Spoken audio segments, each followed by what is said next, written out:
रहमानिर्रहीम। अस्सलाम वालेकुम। मैं हूं बिशारत सदीक और आप देख रहे हैं ब्रदर्स व्लॉग। पिछले दिनों हारिस रऊफ के साथ एक शख्स की बदतमीज़ी पर अपने प्लेयर्स के दफा के लिए पूरी पाकिस्तानी क्रिकेट टीम मैदान में आ गई। ये एक शख्स की बदतमीज़ी नहीं थी, ये शायकीन के दिल की आवाज़ से तस्वर किया जाए तो ज़्यादा बेहतर होगा। जिन दिनों ये इंडिया से हारे हैं उन्हीं दिनों यानी कि एक वीडियो वायरल हुई जिसमें स्टेडियम के अंदर ही खड़ा कोई शख्स जो है वो इन पर लानत बेच रहा है, ज़ोर ज़ोर से चिल्ला चिल्ला कर। देखिए मेरी बात सुनिए, पता क्या है, शायकीन जो हैं जो क्रिकेट से मोहब्बत करने वाले हैं वो चाहते हैं कि उनकी टीम कम अगर हार भी जाए तो कम से कम लड़कर तो हारे। वो टीम से जीतने की तवक्को तो रखते हैं, लेकिन हार भी खेल का हिस्सा है। अगर हारा जाए लड़कर, लेकिन अगर जीता हुआ मैच ही आप प्लेट में रख कर दे दें और खेलें ऐसे कि जैसे कोई प्राइमरी स्कूल का बच्चा जो है वो क्रिकेट खेल रहा है, या किसी को ज़बरदस्ती बैट हाथ में थमा दिया जाए, या किसी को ज़बरदस्ती बॉल हाथ में थमा दिया, उसे कहा जाए कि आप बॉलिंग करें, तो वो क्या करेगा वो। तो ये थी हमारी टीम की ओवरऑल कारकर्दगी। हारिस रऊफ के साथ जो हुआ बामरे मजबूरी, मैं दिल से बिल्कुल भी नहीं कह रहा, बामरे मजबूरी जो हुआ गलत हुआ।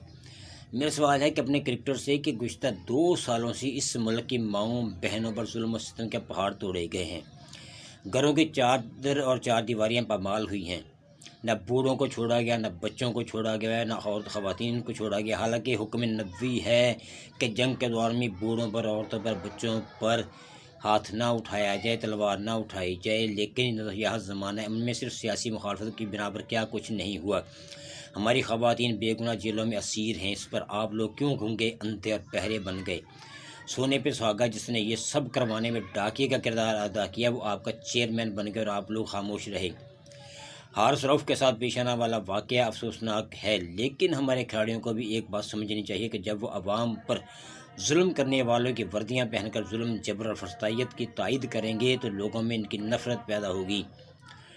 यकीन कीजिए, उठा के देखिए, रिकॉर्ड उठा कर देखिए सोशल मीडिया का, तो इस बार क्रिकेट वर्ल्ड कप के दौरान जो कुछ जितने भी रिव्यूज़ हुए हैं ये इंतहाई कम थे। हम बाहर निकलते हैं, रोड पर निकलते हैं, पता चलता है कि लोगों की मैच में दिलचस्पी ही नहीं है। उसकी वजह आप अच्छी तरह जानते हैं। जिन जिन खिलाड़ियों ने आईजी इस्लामाबाद और आईजी पंजाब पुलिस की गोद में तस्वीर बनवाई, इन खिलाड़ियों को शर्म आनी चाहिए। अगर जुल्म की मजम्मत नहीं कर सकते तो यजीदियों की गोद में बैठकर तस्वीर बनवाने वाली बेख्याती भी मत करें।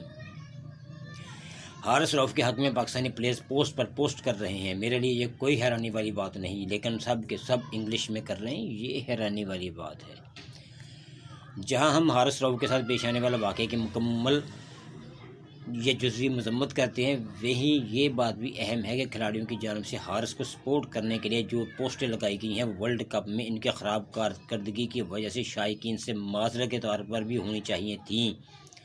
लेकिन क्यों की जाए माज़रत भाई, कौम होती कौन है, अवाम होते कौन है, शायकीन होते कौन हैं। टिकट खरीदते, मैच देखें, हारे या जीते हमारी बला से हैं। ये तो हमारे खिलाड़ियों का मामला है। एक टूटे मुंह से भी, फूटे लफ्ज़ों से भी उन्होंने कभी कौम से माज़रत नहीं की। अच्छा होता अगर ये खिलाड़ी कौम से माफ़ी मांगते, अगर ये खिलाड़ी शर्मिंदा होते और ये खिलाड़ी अमेरिका, इंग्लैंड या दुबई में छुट्टियां गुजारने के बजाय पाकिस्तान वापस आ जाते। खिलाड़ियों की इन पोस्टर्स से बयानियाँ नहीं बदलना चाहिए, लेकिन पाकिस्तान क्यों नहीं है। हाँ, यहाँ से बताता चलूँ, इसलिए नहीं आया कि गंदे अंडों का डर था, टमाटरों का डर था। लेकिन वो क्या है कि वो फिर भी अर्श शीफ साहब वाली बात कि अगर आईने के सामने आपको अपना चेहरा गंदा नज़र आता है तो आईना मत तोड़ें, किरदार ठीक करें। और शायकीन को खिलाड़ियों की ख़राब परफॉर्मेंस का जवाब मिलना चाहिए। एहतसाब अब बहुत ज़रूरी है। खिलाड़ियों के एक ही ग्रुप ने पिछले 5 सालों में हमारे मुल्क के लिए कुछ नहीं जीता और पाकिस्तान की इज्तिमाई कामयाबी को तरजीह देने की बजाय ज़ाती संग मील को तरजीह देते रहे। मिलते हैं अगले व्लॉग में। पसंद आए या ना पसंद आए, मर्ज़ी आपकी। सब्सक्राइब ज़रूर कर दीजिएगा। अल्लाह हाफिज़।